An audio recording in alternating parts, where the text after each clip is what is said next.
And now on the cosmology and Kashmir Shaivism. A year ago I started my meditation practice and intend to develop this further on tantric path. I also hope to be able to attend a live immersion in the near future. Excuse me.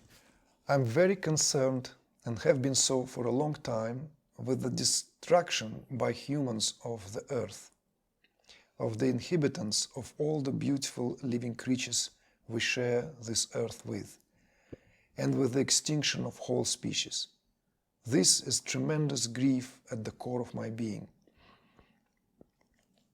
Igor has pointed us to the insight that Kundalini is not in us, but we, as it were, in Kundalini. We are the expressions of prana Kundalini, and so, I suppose, are all other living and breathing creatures. And there are several questions. There are 4.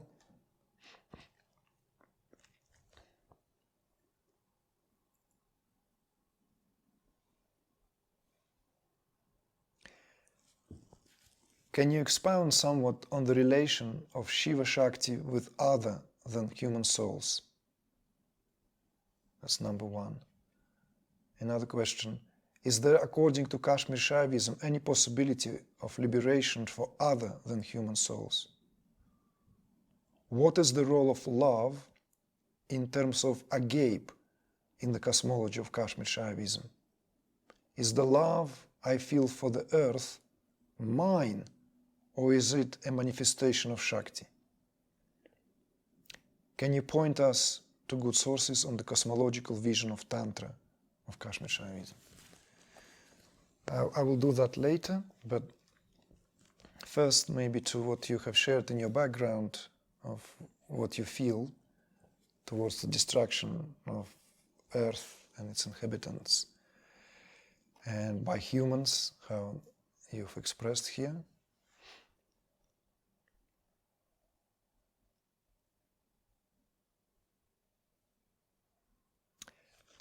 So your first question with regard to expound on the relation of Shiva Shakti with other than human souls.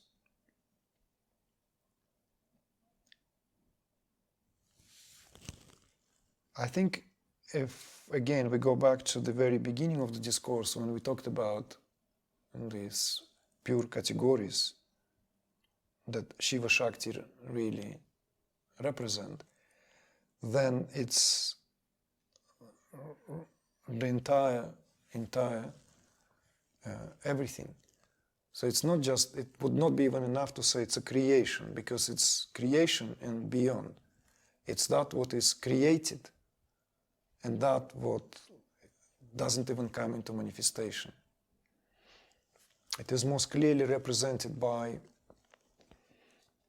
remember, the state of exemplified by para Kundalini. Para Kundalini is that state where Shiva Shakti are in that undisturbed, as it were, union. And even the state of union cannot be even spoken in that union, what we refer to union as in terms of something which union of the disunion. It's not even a yoga. The state of union, or the state of that complete and utter oneness of Shiva Shakti, unperturbed, is all there is. So there is no such thing as relating to human beings. It's relating to entire creation. It's relating to the field of all potentialities. All the billions of countless of universes that are out there in their potentiality, also in the form of unexpressed seed, and even beyond that. So this is the proper understanding of relation of Shiva Shakti.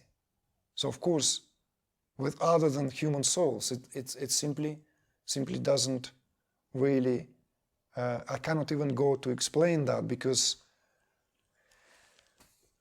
at some point and at some level we speak of relationship between Shiva and Shakti. This is, by the way, very esoteric language, very much part of the tantric perspective, that it is spoken in terms of that relationship between vowels and consonants, where vowels, open sounds, represent the frequency of Shiva, and the consonants, collapsed sounds, represent the frequency of Shaktis. And together they form that fabric of creation. Everything is made out of that fabric of creation of vowels and consonants. This is the significance and the spiritual dimension of the Sanskrit alphabet. So the whole entire creation is considered to be made of Shiva and Shakti in that way. The whole entire fabric of creation. So there's no way we can separate, pull them apart, because that's the fabric, the very matrix of creation. You see?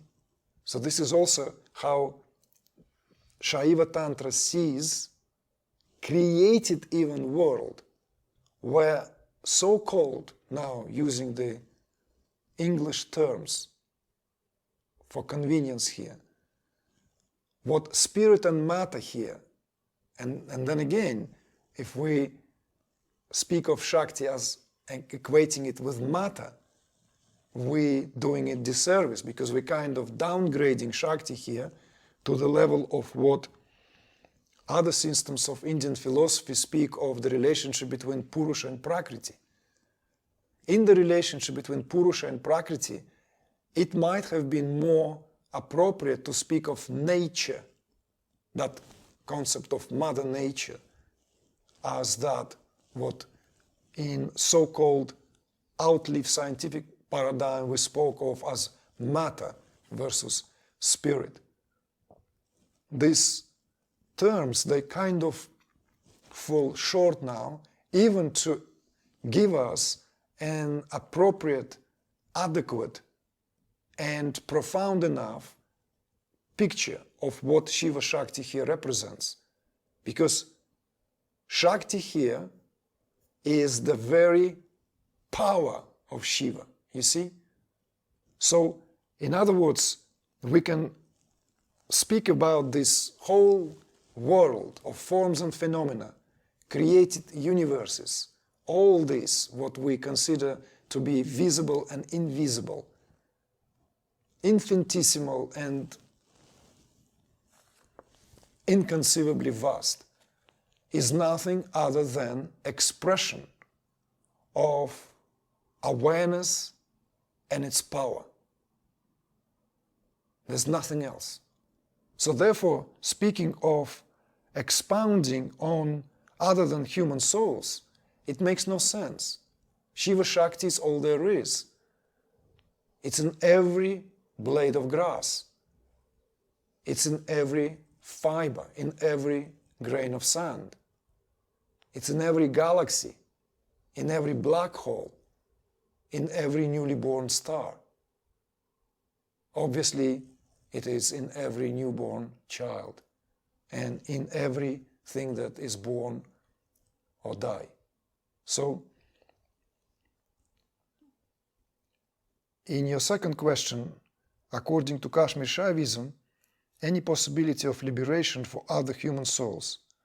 Well, this is where this question again, where hairs can be split, traditionally speaking, because then certain schools, certain perspectives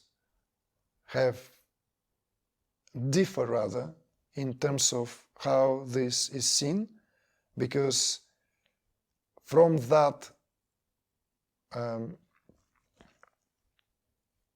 Shaiva perspective, it is only in a human being,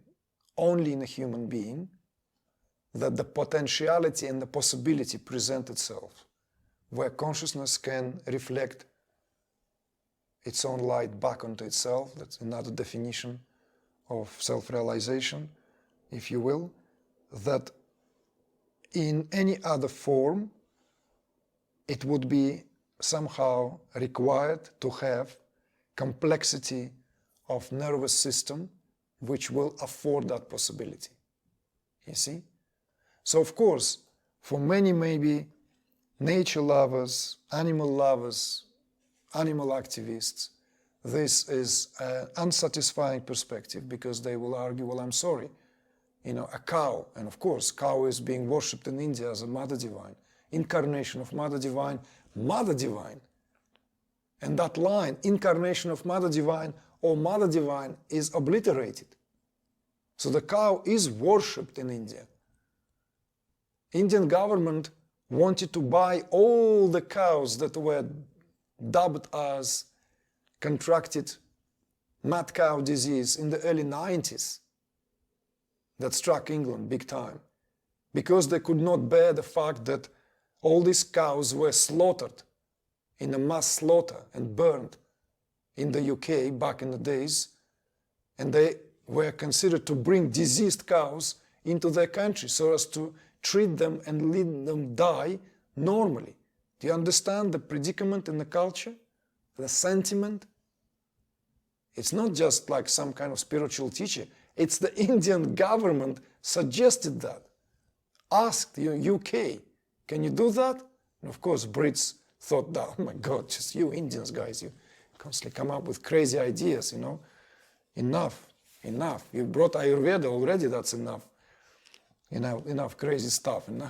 So I don't want to lose your attention. Stay with me, because this is what you're asking is important here. Properly understood, every life form is sacred. Equally divine, because it is nothing other than Shiva. That's the first tenet of Shaiva philosophy. It transcends all these polarities, limitations, and so forth.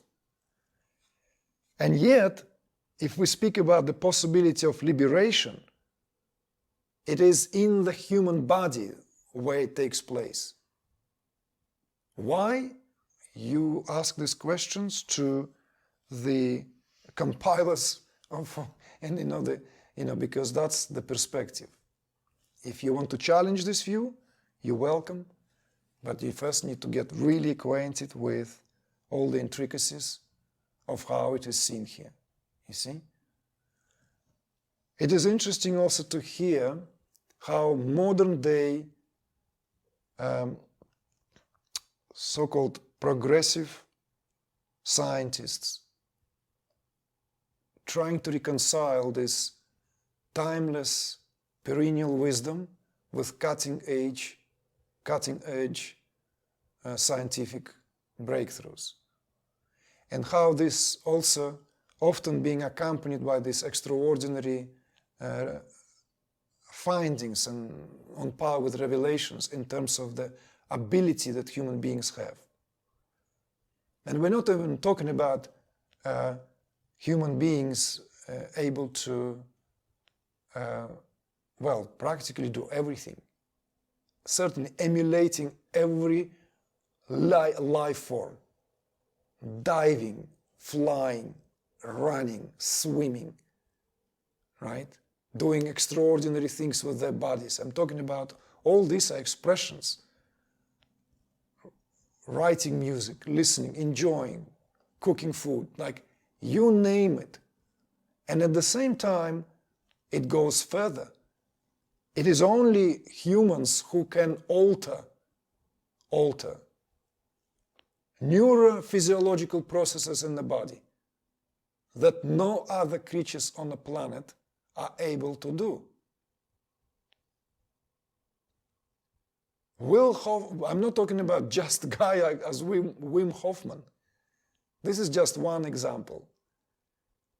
It is possible for altering a lot of human beings can slow down their metabolism, can speed it up, cool the temperature of the body or heat it up, at will do a lot of things that is simply not available for human beings. You see? Sorry, for our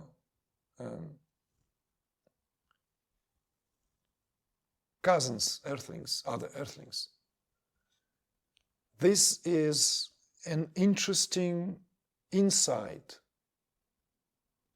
that I invite you to ponder on, because I have encountered and myself often shared that. Yeah, who said that dolphins are less intelligent?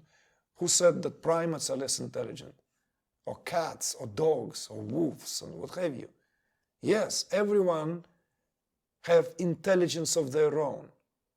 And yet, what we speak to is something else altogether.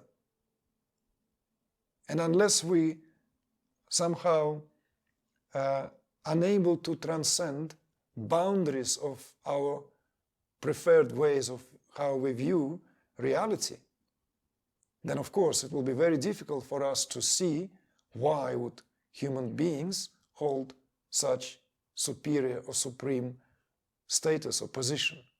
And with that comes that whole backlash of who gives the right to human beings to exterminate other creatures on the planet. So here to the most important what perhaps you have shared, but you didn't add it to your question. So you only asked, is the love that you feel for Earth is yours? You put it, is love that I feel for Earth mine, or is it the manifestation of Shakti? It is the way you view it, you see? In a way, I could say to you, maybe as an invitation into the core of the teaching itself, which if you stick around, you will find more and more what its central key points. That what you call mine and manifestation of Shakti is one and the same thing. So at the perspective, from the perspective where you perceive it at the moment, it feels as mine, as yours, exclusively yours, versus then it can be manifestation of Shakti. And yet I'm suggesting that that what you call mine and that what is Shakti is one and the same thing. And yet they are world apart. You see? So now going back to this very difficult question of how is it possible? Who gave the right? What's going on? How is the planet now going to go through this very difficult phase when human beings are doing this extraordinary, appalling acts of, imposing its civilization, which threatens extinction of life on the planet, or at least depletion of a huge amount of, huge number of species, which are interlinked anyway in ecologically dependent complex network of which connects it all. So this is not an easy question, because what I invite you to consider here is having or assigning human consciousness independent somehow consciousness outside of all other earthlings is the root cause of this understanding.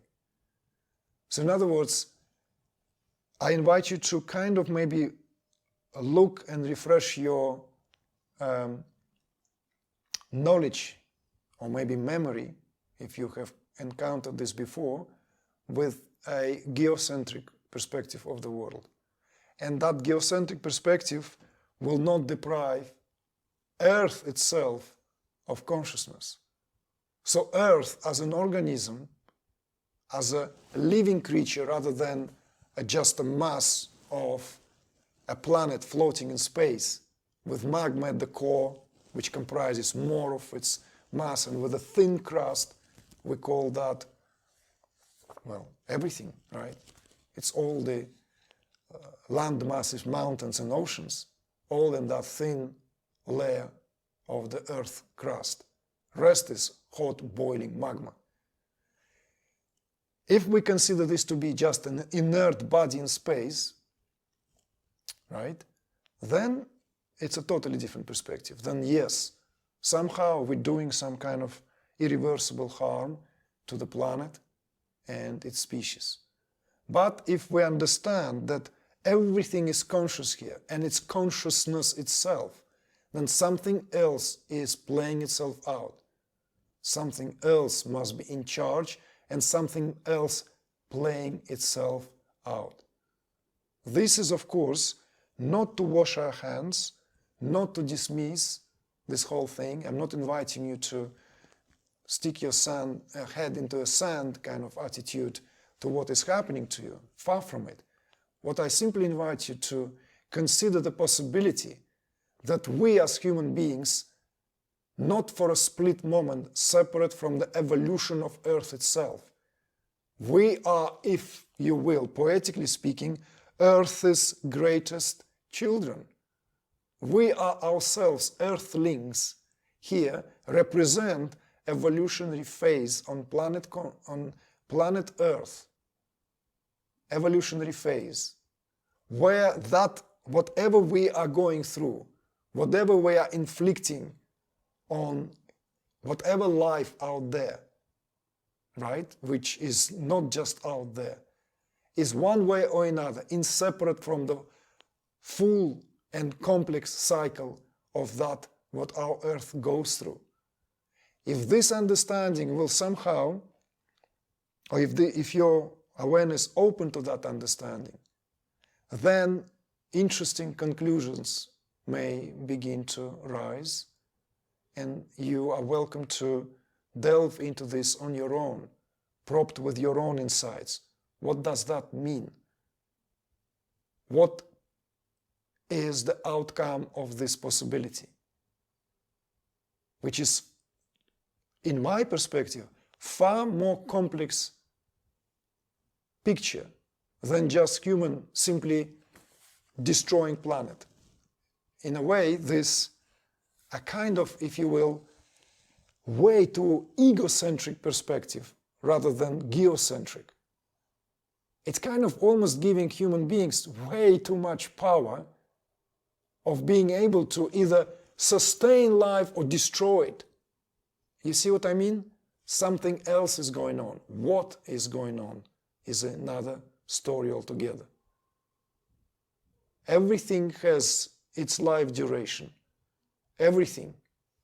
Fractals speak, that whole thing of fractals speak of replication of a system as it unfolds, and it completely and constantly replicates itself throughout any form and formation.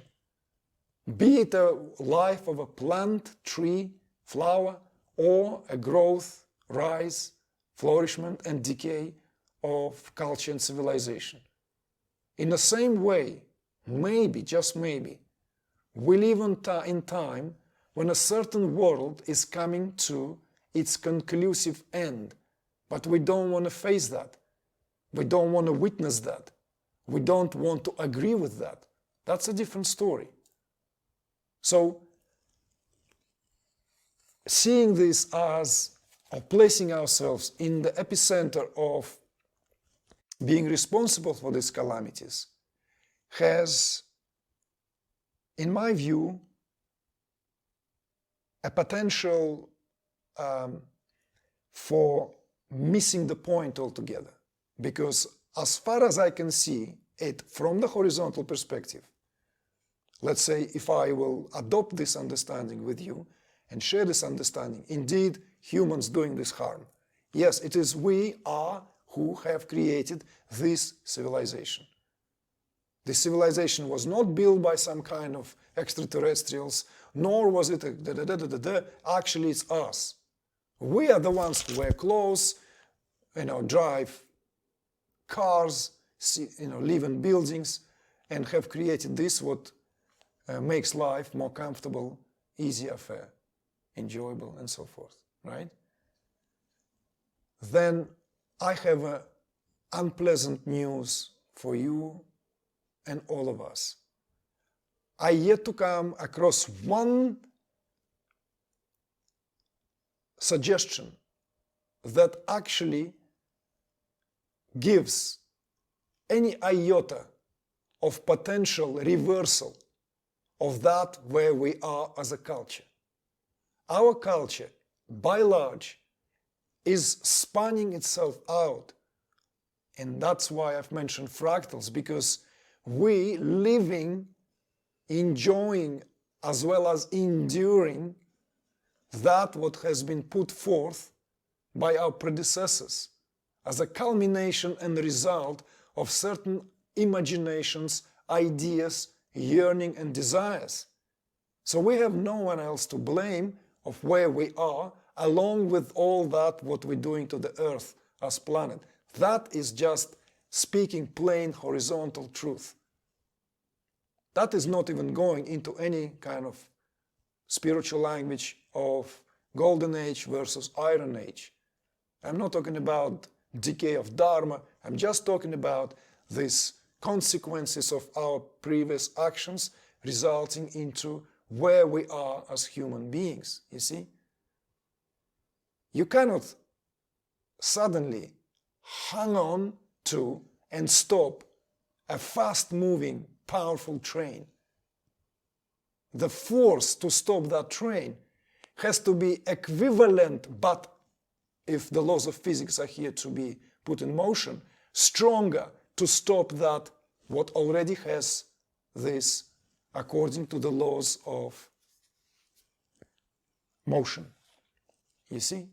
So our culture, civilization, spanning itself out, and all this what we may, consider to be as calamity, including the radioactive waves, these waves, that waves, including the waves that are produced by electronics and all the gadgets that we use, it's impossible to stop. You see? Why? Because certain ideas have been put in motion and completing themselves. So this is uncomfortable truth we don't want to face. But if some of us prefer to exercise sense of discontent to the situation out there, if that helps to be really kind of, like to self-punish ourselves for destroying life on the planet, I don't think it brings any solutions on the table. So that's as plain as I can see it. And finally,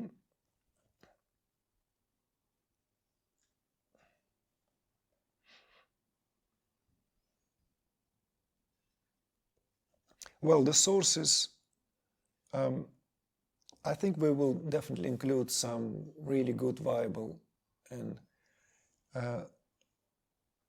accessible sources for your further studies towards the end of the course, simply as that addition, because it will be difficult otherwise to just give you, I can give you a few names, but it's a good reminder, so we'll certainly provide with that.